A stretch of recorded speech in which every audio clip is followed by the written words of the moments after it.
But he's that dad in Luke 15. Bono, lead singer for U2, said the best stories are either about people running away from God or running towards him. And you're one of the two.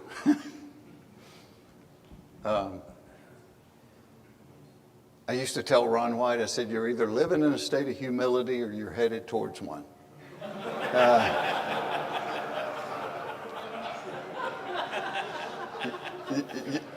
But you know, when you realize you've driven off the road, you know, and that's what a small group does. A small group is almost like guardrails. And you think, well, why are there guardrails on the side of the road? Why? Somebody answer. Why is there guardrails on the side of the road? Keep you from driving down the hill into the ditch and hitting a tree. That's what a small group is. A small group is one of your buddies that sees you flirting with somebody at work and goes, dude, be careful. Be careful. You need those guardrails. And we all screw up. He loves us anyway. You know. And that's what he said at the cross. He goes, you're not just worth something. To me, you're worth everything. And so when we screw up, what do you want your kids to do when they screw up? Is come back to you and go, hey, here's what I did. I'm sorry. I'm going to try not to do it again. That's what he wants from us. Here's what I did. I'm sorry. Try not to do it again. And the word repent, I'll tell you, this is something cool I learned. You know what the word repent means? I always thought it meant, I'm sorry. You know what repent means? Change the way you think. So when Jesus would say to people, repent, it was like, change the way you think. So I love that word now. You know, you can teach an old dog new tricks. I can change the way I think. I can say, I let it go. I'm not in control. Anybody else?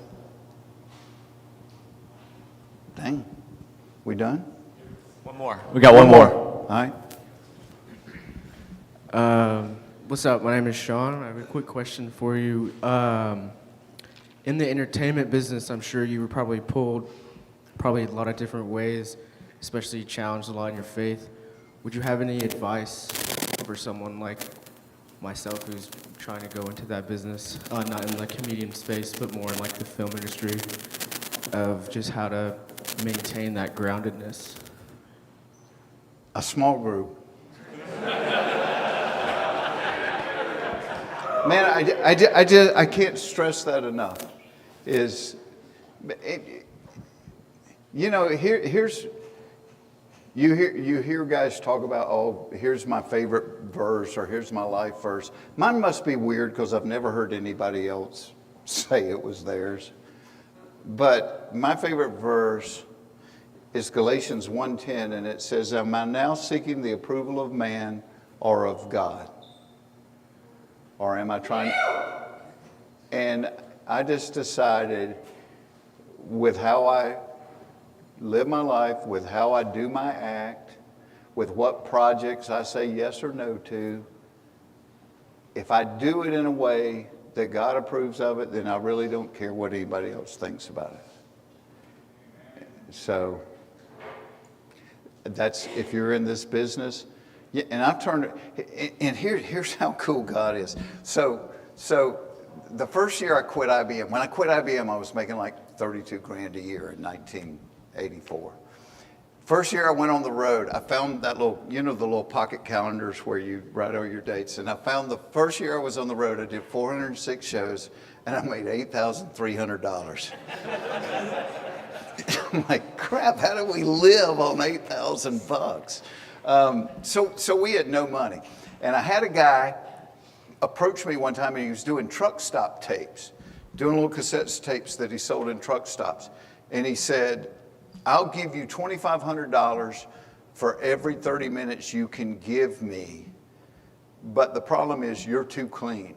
He said, I need you to throw some cuss words and things in there because I'm selling them to truckers. They don't want it to be clean. It's the only time in my career that I went against my gut And I did it. Hell, I wasn't even good at it, but I was throwing cuss words in there, and I gave the guy 90 minutes. So that was $7,500 for me in one night, which for a guy that made $8,000 the year before, $7,500 for a night, I'm like, I'm rich.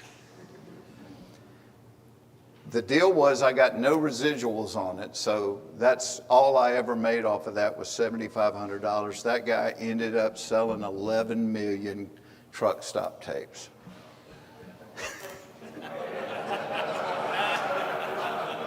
So if he made $1 a tape, he made 11 million and I made 7,500.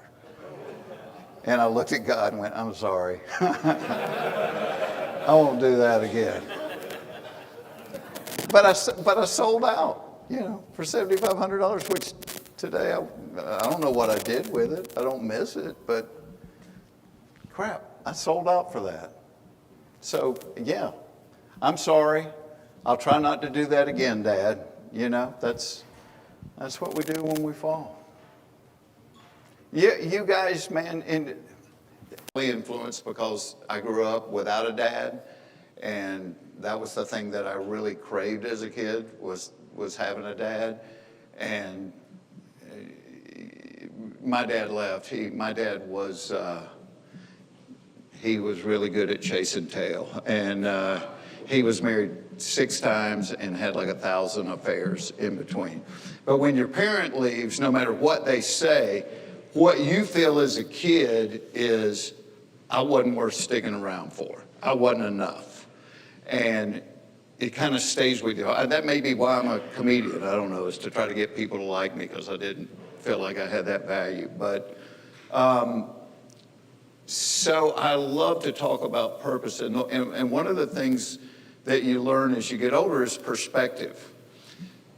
Like, if I ask you to look out the window and describe to me what Atlanta was like, if you had never been to Atlanta, you would say, well, Atlanta, there's a big water treatment plant, and there's a reservoir, and there's like a couple of old factory buildings, and there's a road, and that's what Atlanta's like. Well, if you had never been anywhere but here, that would be Atlanta to you, because that's the only perspective that you see. So I've been poor. I grew up in Hateville, Georgia with a dirt yard. We didn't know we were poor. We had a great upbringing. I've been rich, so I've seen both sides of that. I've been where nobody knew who I was, and I've been where everybody knew who I was. I've been a newlywed and a new father, and teenagers and grown. And so that's the only advantage that I have is my perspective is maybe different than some of you younger guys. And one of the things that I've learned in life, one of the things that really cripples guys is we really are scared to be authentic with each other. We're really scared to tell somebody, hey, I'm struggling with this, or this scares me, or I'm worried about that, because that's not what a man does. Man just handles everything. But one of the things Jesus said was, I came so you would have life to the fullest. And I think when men aren't authentic, we don't allow ourselves to live to the fullest. And so I don't want to embarrass anybody, but anybody that's not scared, raise a hand if you'll answer a question. All right, if you're not scared to answer a question. So here's the question. Why are you here? What's your name first? Jake McCluskey. Jake, nice to meet you. Where are you from? North Atlanta. North Atlanta. Peachtree Corners. Okay, boy, you came a long way. So Jake, why are you here? I heard you were speaking. Okay. I got invited by these two guys and thought it'd be a nice networking opportunity and hear a little bit about the Lord. Yeah, nice networking opportunity. And your wife will give you a kitchen pass for something like this, right? Yeah. Yeah. And you get a free beer out of the deal, so that ain't bad. Somebody else, why are you here tonight? Yes, sir. Doc Holliday. No, it's not. That's your name? Doc Holliday? You're my huckleberry. That's awesome. So I'm here with my small group. I knew this was a great opportunity for men and fellowship. Yeah, man.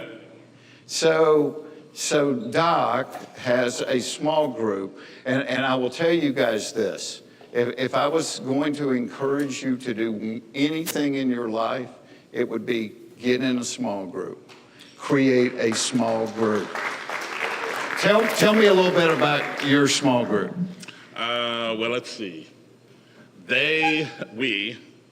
We look at it as we're a team. So groups are ladies that sit around and drink wine, right? A team is headed towards the same goal in mind, and that's so every man is better than when he comes in. We're there, we support, every man supports